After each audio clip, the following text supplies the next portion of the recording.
What up, homies? It's Kuh-Dee-Juh. Welcome back to Sorry If This Isn't Landing Properly, the podcast that's more like a journal entry, me diving deep into my own inner thoughts, my own inner turmoil, making sense of the world, how I make sense of the world. That's what this podcast is. It's just me figuring out why I went through the things I went through and how I can use that to better serve me now. What things I need to let go of, how I need to unlearn some things, what new things I want to put in my life, how to create habits for myself. It'll be so many things that I can't even think of right now because I just got to do it and experience it to know that that's what it is. And because this is a personal journey, this podcast will be like a personal journal entry. It might not always make sense to you. I hope that I can put it together in a way that you can find meaning behind what I'm saying and what I'm bringing to you. But honestly, this is a personal journey. I got a lot of thoughts in my head, so I try to take time to outline and make sense of it all. But I'm going to just say this. I'm sorry in advance if this isn't landing properly. But stick with me. Stick with me, and hopefully through this journey, through my journey, through your journey, we're able to navigate life together. And if there's anything that I say that you can make meaning out of for yourself, then I did my job. Because sharing personal stories and inner thoughts is not the easiest thing to do. I even find myself now wanting to pull back when I share something that's too personal, too real. But that's what I'm here for. That's what we here for. That's what we here to do. We're here to show ourselves that we don't have to hold on to those things. Because when we hold on to those things, sometimes we bring shame to it, feel guilty about it. It's hard to talk about. And that's why I'm doing this. These topics, these things sometimes are so hard to talk about, but I'm going to get through it. We going to get through it, and we can navigate this life together. It's all about making meaning. What you mean, what it means to you. So sorry if this isn't landing properly, but this is something that I had to get off my chest. And I thank you for being a safe space for me to do so. And since we've established this as a safe space, I'm just gonna say it. Crying is cool. I know that now. I can say that now. I'm not an expert in this topic. No. I am an expert. I might not have a degree, any accolades, certifications to show you that I've studied this topic. It's been 30 years in the game for me. Every single one of those years consisted of me crying, okay? Maybe even every month or every year. But for sure, I've been crying for over 30 years. So I'm as good as any to talk about this topic.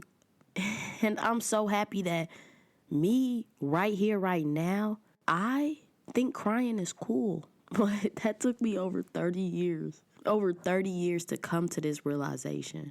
Because of sentiments like keep crying and I'll give you something to cry about. And I felt like any and everything I had to cry about since I was a jit was never a legitimate reason to cry.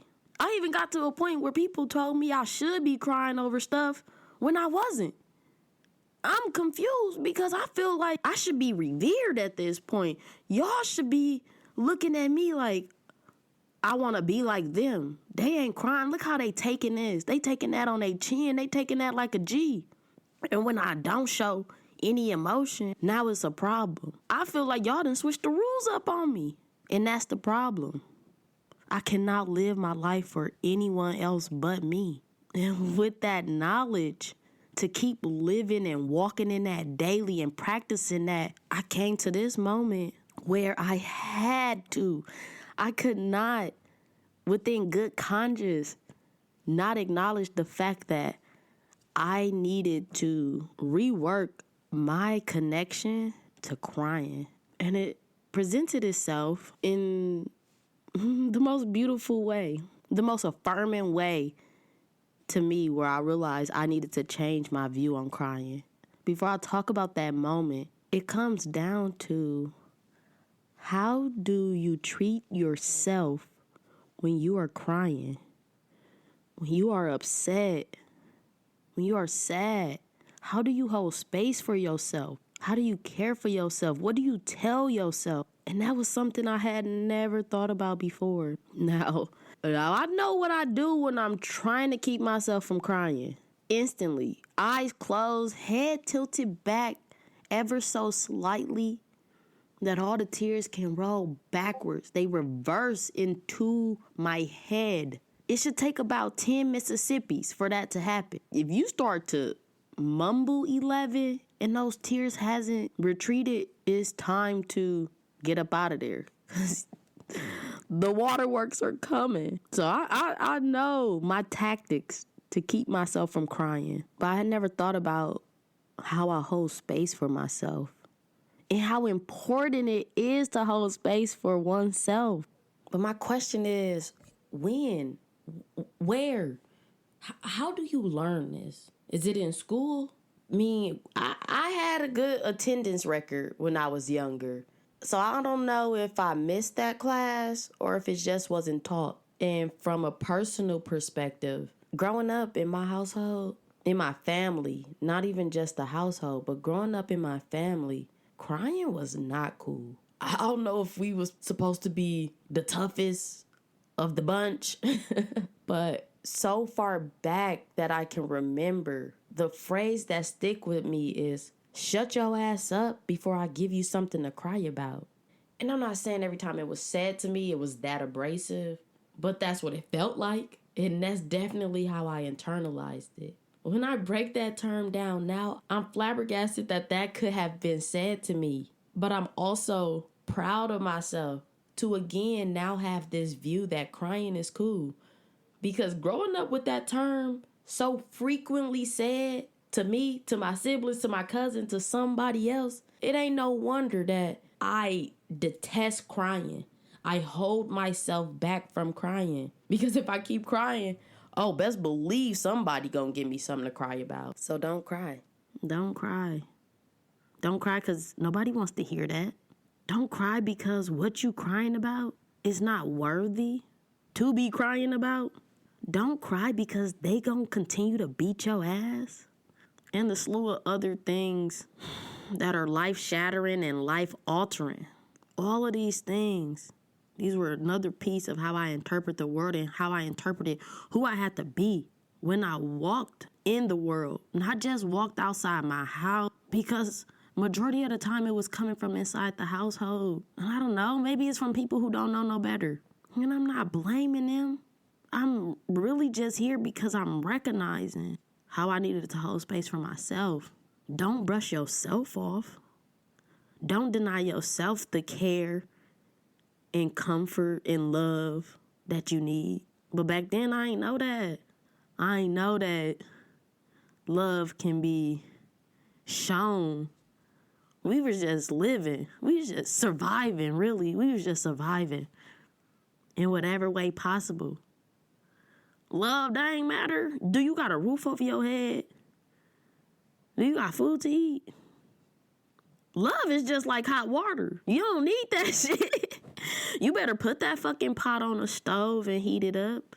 Better run that cord all the way downstairs to your neighbor house and use the electricity. Shit, you better go spend the night at one of your friend houses. It ain't needed. That seemed like a want. You don't need that to survive. Clearly, I'm still here. So because there's so many other things going on, it sucks.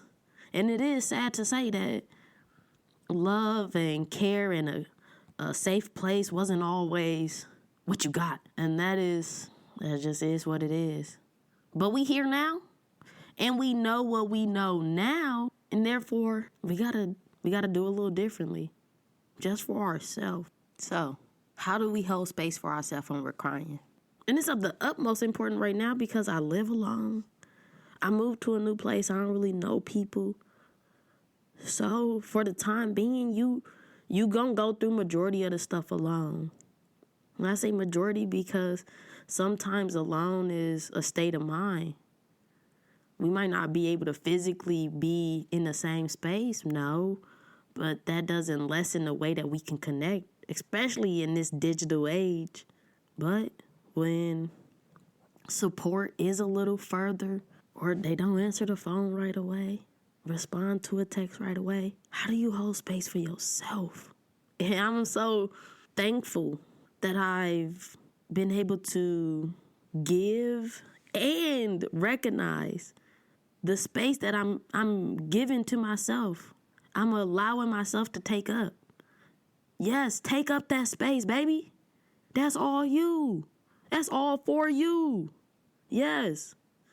There was a specific situation that I recently experienced that showed me everything that I wanted to do for myself, how I wanted to show up for myself. It was such a beautiful moment, and I'm so thankful that I actually caught it on recording. Recording is my way to process things. I might not always talk it out loud to someone, but going into my phone and going to that recorder app, baby, that's where my life lives. That's where I spill out all of my emotions. And that day was no different. So although I was going through a rough time, I went to my tried and true method, which was talking it out.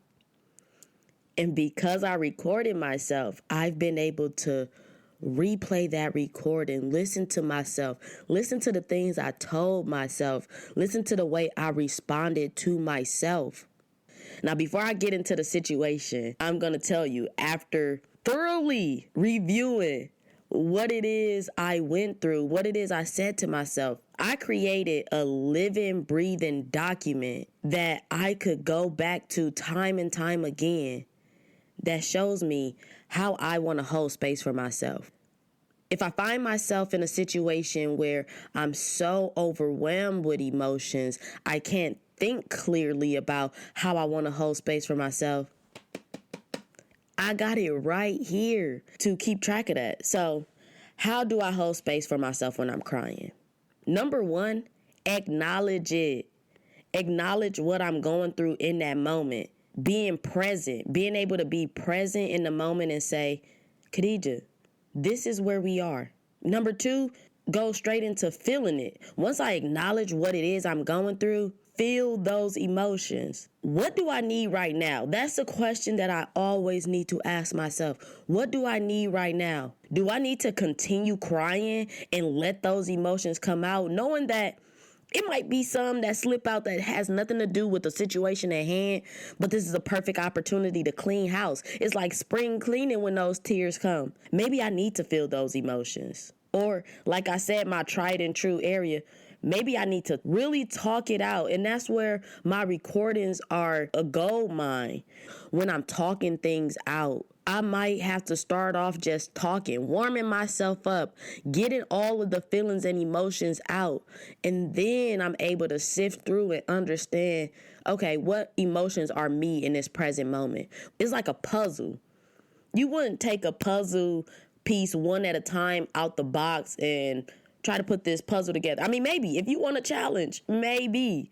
But typically what you do when you're about to start a puzzle is you put all the pieces out and then you determine from there, where do I want to go? What emotions slipped out that was from 2 days ago? That was from a situation that you maybe felt uncomfortable or unsettled with, and you're just now being able to process and let those things out. After I ask myself, what do I need right now? And whatever the answer is, I affirm myself. I tell myself how great I am. Not affirming myself to appease myself, not just gassing myself up. Sometimes you need that. But I leave that to my Snapchat friends. They gas me up enough. But affirm myself. Whatever that looks like in that moment, telling myself. Most of the time, affirming myself means just saying, it's okay. It's okay, it's okay, it's okay.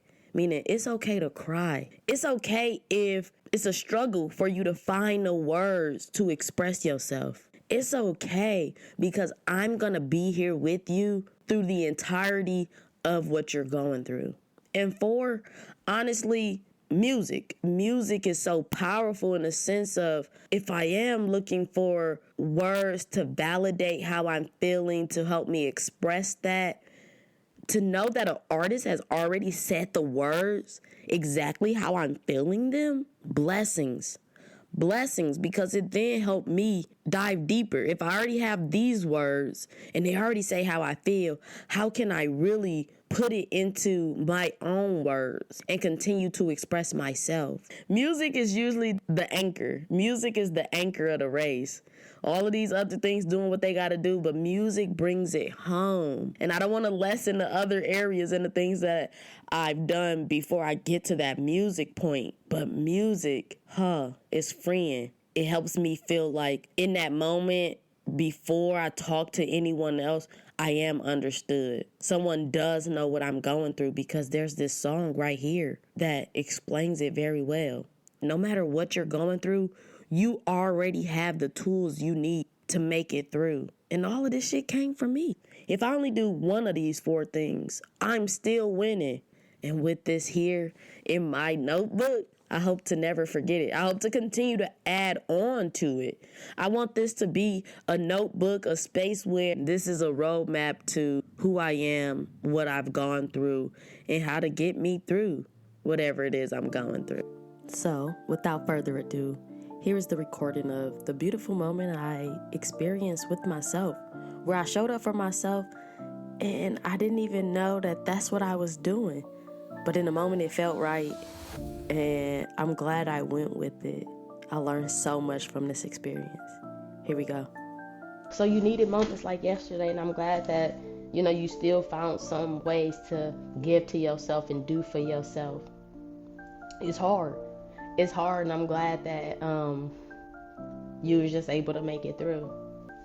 I know how hard and how tough those inner thoughts be, bro. Like, I know you struggling and you scared of them, but don't be afraid. Don't be afraid. Just face it. Face it head on. And it might take you some time to process what to do with it. But you are a good person, bro. You are a good person. You try your best. You don't always make the right decision, but you get another day. And I hope in that next day, you have the courage to face it and to redeem yourself. Okay? I love you, bro. I love you. So I just had a really good breakthrough. Yay! Ba, ba, ba, ba, ba, ba, ba. When I started to cry, I'm already looking at myself in the mirror. And I'm just like, just keep going, you got this. Like, almost not wanting to look at myself. Like, you look pathetic, you look this or that. But it's like, you got this. Hold on. And it's like, I'm really talking to myself. Like, I'm not even looking away. Like, no. It's like, I'm looking at me. And then I started to see myself. Like, I'm myself, but I'm like a little kid. And you want to see like your mama, like anytime you hurt and you going through something, like somebody helping you, telling you it's okay, like you got this, it's okay, trust me, trust me, it's okay. Or if you need to cry, it's okay, I'm here with you, just keep crying, it's okay, keep talking, it's okay, I want to hear what you have to say, I want to hear you. I want you to know that I'm listening to you, okay? I hear the things that you're worried about,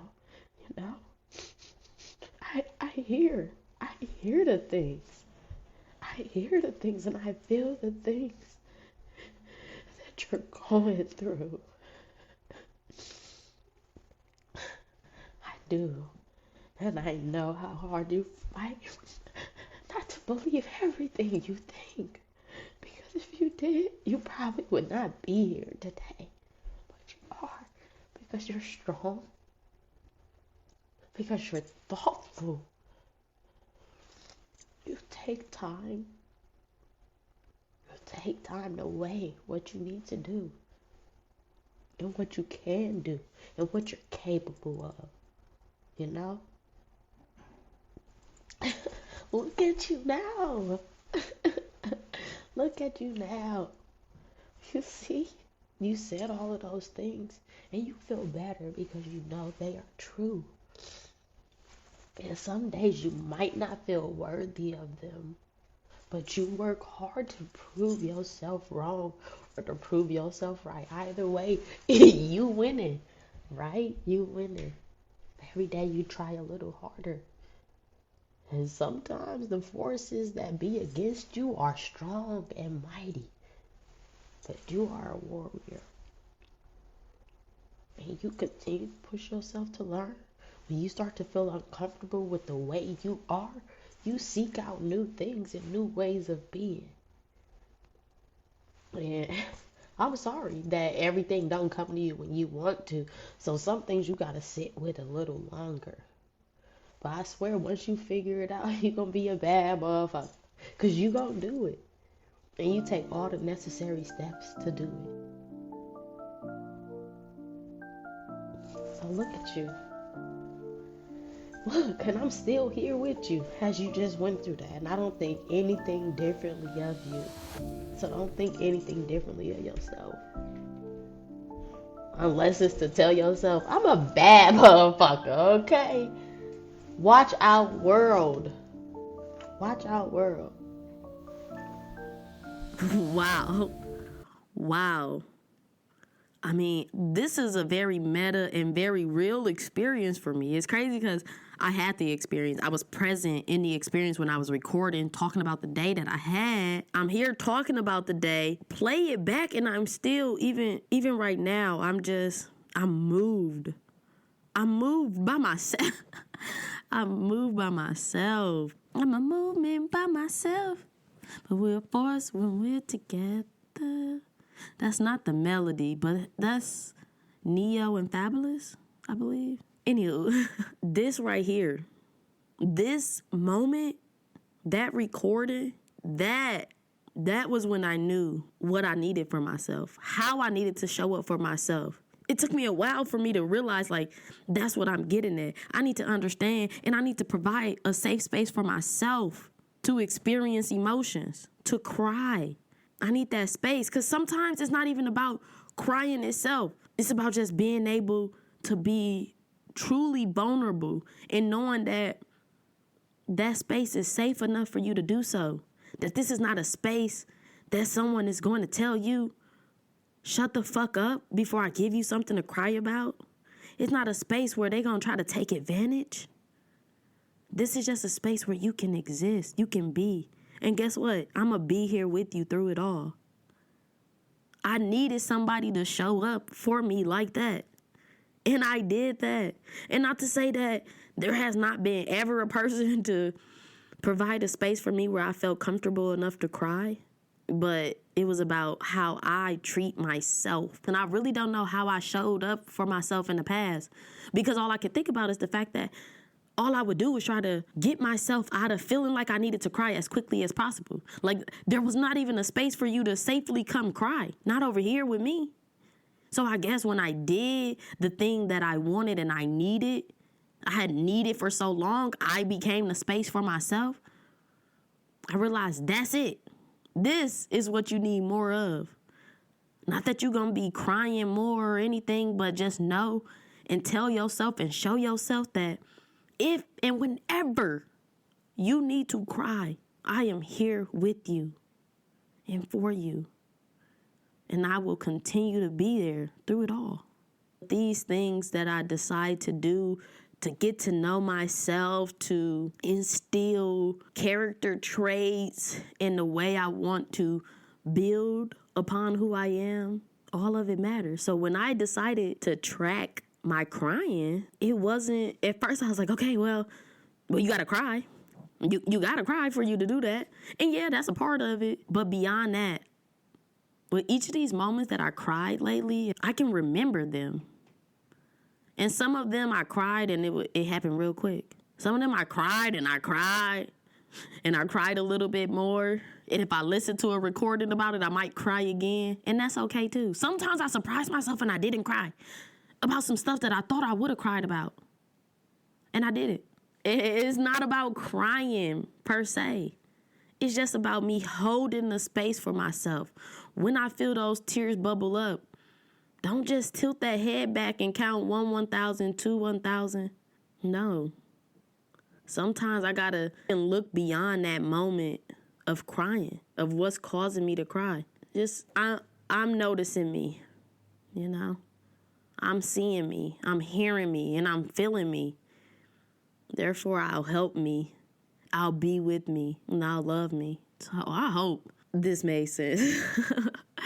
Sorry if this is not landing properly, but for weeks I've been tracking what I've cried about, how long I've cried, the severity of the cry. If you want to hear about that, I got it. I can release that information. Honestly, this is for me, but I hope through my experiences and the way in which I'm able to process the things I'm going through, it provides you with some clarity and pondering questions to think about. Because what I learned from this, not only of how I need to hold space for myself when I'm crying and I'm upset, taking this step to record about it, to talk about it, to really think about it and put my vulnerabilities out here, it was really about removing the shame from crying. I felt ashamed for crying. I'm ashamed for having emotions. For crying, everybody cries. It might be some people who don't cry, maybe for medical reasons, but everybody cries. So why am I ashamed of this? Why am I ashamed? I don't have to continue to carry that, to hold that. So I'm not. Instead, I'm changing the viewpoint of crying. Crying is cool. Like, crying is so cool. I have inspirations, people who inspire me to cry. Oh, I'm feeling his name right now. Oh, it's on the tip of my tongue. You know, if you ever watched the Great Pottery Throwdown on HBO Max, one of the judges, who is a renowned pottery throwdowner, potter, a renowned potter. He is the most emotional. There's not an episode that go by that guy is not crying. And that is not an exaggeration. Like, if he only cried once, that's rare. Like, this guy, he's always crying. And at first watching the show, and I'm watching this show with a friend, you know, we kikiing. It was uncomfortable almost. I felt uncomfortable for him. I'm like, bro, why am I feeling uncomfortable for him? This man is on TV. He's a world-renowned potter. He don't need me to feel bad for him and sorry for him that he over here bawling his eyes out. What? That sounds crazy. I hear how that sounded to myself. It's like, why do you feel uncomfortable for him? You're just uncomfortable. And why are you uncomfortable? Because crying is not cool. That's what I thought back then, but it is. It is. And it's crazy. He showed me that it is. Crying is cool. Because why should I not be able to cry when I'm so moved by something that I'm witnessing, that I'm experiencing? He would cry when he would see some potters, man, on some of them episodes, you know, you just having a day. You just having a day. It's not going your way. And to see them come out on the other side of it. And it's not always about like, oh my gosh, you came out on the other side of it and your piece is so moving. It's about you didn't give up. You didn't give up. And I seen the journey that it took you to make it here. And he's so moved by that you still standing in front of me right here, right now, giving it your all, showing me, you know, this aspect of you that's not perfect, but it's you. It's all you. You did that. Like, it's making me cry right now because that is moving. I don't know nothing about pottery. I can feel him. And that's where he getting at. And sometimes he's moved by the piece itself and the story behind the piece. You know, it doesn't matter. He's just so connected and dialed into that. And he's just being authentically him. And it's like, I can't come out here and not cry. So he's just him. And that was so inspiring. I got a lot of work to do. I still find myself in some situations where I'm crying over beautiful moments. And I'm still a little tense around people, expressing myself. So I have more work to do. But every day I reinforce to myself that I'm a safe space for myself. I'm going to hold space for myself to get through whatever I'm going through. I'm going to be here with me. And I'm not going to think any less. If anything, I think I'm stronger. I see that because, again, I know the things that I think. And sometimes those things are heavy. And it's hard to get through them. But I find a way anyway. And that's amazing. I'm amazing. And I am allowed to cry when I feel the need to. And I will. And I'll continue to be here with myself. And I'll continue to share in those moments with others. Because sometimes people need a representation. People need to see that it's okay to be this. And even if you don't think crying is cool or you want to be out and about just crying all willy-nilly, snot going down the nose, like I get it. It ain't for everybody. Even for you to see that, witness that, to get you to think about it, to get you to think about how it relates to you, that's good enough. And you will go on your own journey and experience to understand what you need to do for yourself, whether it's taking my way or another. I hope that this can help you in any way. It's definitely helped me. So I'm thankful for this experience and this moment to be with you and talk to you about this. Get this off my chest. Put it out here. It's scary, but I did it. And now it's over. I don't even know how long this was, but it's over. And I'm so happy that we now have this digital entry to come back to if need be. Yeah, that's super cool.